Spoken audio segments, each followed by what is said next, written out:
salaamaaleykum mbokk yi fi teew mbokki cadre yi ma àndal du cellule cadre Benno Bokk Yaakaar di nuyu journalistes yi fi teew ci conférence de presse bi ñu wax pour def benn communication bu am importance Sénégal dafa jëm ci ay jongante yi aju ci fukki yoon ak benn ci élection présidentielle buy février 2019 muy fukki yoon ak benn ñuy dem ci élection muy jongante nga xam ne kujje politique bi dañuy ñëw tànn njiiti réew bu bees loolu nag ndam lu rëy la ci peuple sénégalais ndam lu rëy la ci ñi seq kujje politique gi ndam lu rëy la ci askan wi ñi nga xam ne am nañ jaar-jaar ci wàllu culture démocratique wut-wutlante c'est-à-dire alternance loolu nag Sénégal jëm muy tradition muy maanaam aada la loolu dañ koy def ci cadre waxtaan ak pencoo bu dakk boo xam ne lépp lu xew dañ koy waxtaane loolu nag ñëpp ñi séq kujje politique yi ñoo ko war a toogee waxtaane ko loolu li muy jur na ci passé lu ñu mën a teg loxo mooy alternance yi fi jaar yépp gis nañ ko en 2000 am na alternance maanaam njiitu réew bu bees ñëw ñu ñëmaat ba 2012 mu amaat loolu waxtaan a ko jur te loolu dakkul moom mu ngi continuer toujours mu nekk loo xam ne nag loolu lu ñu war a rafetlu la ñëpp war ko rafetlu parce que loo gis dëkk day dox donc li xewoon démb mun na bañ a xew te dañuy changer adapté ko ci beneen don bi nga xam ne moom la yëf yi laaj est-ce que jar nañu rab ñu koy fàttali walla mbirum démocratie lenn la loo xam ne dafa war a continuer loo xam ne du dañ koy def benn yoon nag bàyyi lu ñuy def la chaque jour di ko parfaire bés bu nekk di ci yokk di ko càmbar di ko jéem a demale kanam te loolu Sénégal am na ci ndam lu rëy bu ngeen seetee li ko wër ci région yi ci yeneen nawleem yi ko wër léegi nag xam gi mu xam loolu ne Sénégal dafa am wàllu wu rëy ci wàllu démocratie te ñëpp di ko xool ci monde bi ak ci biir Afrique xam gi mu ko xam moo tax gouvernement Sénégal jël décision wala option ne dafay yóbbu ci kanamu ndaw réew mi benn projet de loi maanaam loolu def na ko di 2016 bi passé fa bu leen fàttali ne amoon na référendum ñu war a waxtaane changement yi war a def apporter ko ci constitution bi booba le gouvernement du Sénégal dugaloon ne si esprit wu parrainage donc parrainage sur le plan principiel duggoon na ci biir référendum bi te donc peuple sénégalais daf ko validé loolu bu ko kenn fàtte point précis moo ko ci biir référendum bi moo ko consacré woon donc dañu gisoon ne ci lu yàggul dara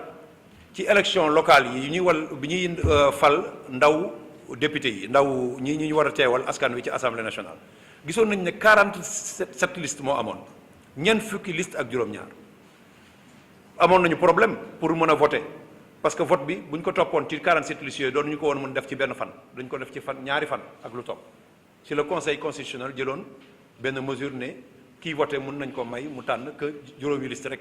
yow kooku inflation la woon c'était impossible donc loolu bu ñu continuer bu ñu xoolee traduction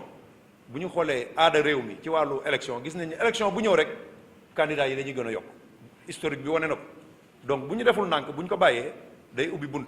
te élection yi bu jëmee ñu am inflation de candidat mu ëpp téeméer bu boobaa dina am problème te ñii di wax ni bu boobaa gouvernement bi lañuy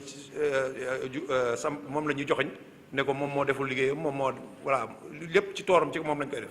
loolu la président de la république xam loolu la gouvernement bi xam moo ñu yóbbu ci système de parrainage bi tëbul rek wàcc dañ ko dugaloon ci référendum bi sénégalais yi voté ko mu jot nag léegi pour ñu concrétiser ko def ko ci projet de loi yóbbu ko ci ndaw réew mi pour ñu wax ci kujje politique gi nag mënuñoo wax ne dialogue musul am waxtaan amoon na 20 octobre 2016 waxtaan am na 2017 am na ci ay dates yu précises yoo xam ne nit ñi xam nañ ko te ña ko fekke woon ñu ngi toog ñu ngi fekk mun nañ leen tudd mun nañ ci ay tur ak ay dates loolu moo tax coow li ñu dégg ñun mënuñu koo comprendre commission des cadres comité des cadres Benno Bokk Yaakaar mënuñu ko comprendre parce que ñun lii lu naturel la parce que ñoom ñiy wax xamoon nañ ko xëy na dañu nekk ci seen rôle politique rek bëgg di xam fakk waaye xam nañ ko bu baax léegi nag posture républicaine boobu ñu bëgg a yàq duñ ko seetaan ñu yàq ko duñ ko seetaan ñu yàq ko ñun dañ ci war a jóg taxaw parce que ñun Sénégal moo ñu ñor te ñun dañu nekk ay cadre te cadre nag li ko war mooy mu wax li xulaayu taalaam liy dëgg te teg ko ci xam-xam loolu moo tax ñu daje fii tey war a wax ak peuple sénégalais bi pour wax leen li am teg baaraam ci ay lu ñu mën a teg loxo lu wóor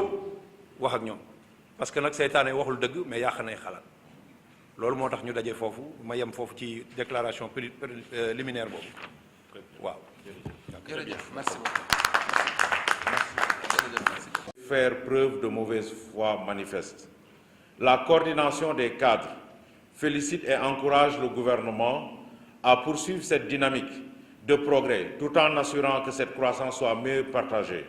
La coordination souhaite également le maintien du rythme des réformes qui sont engagées, indispensables pour rendre plus utile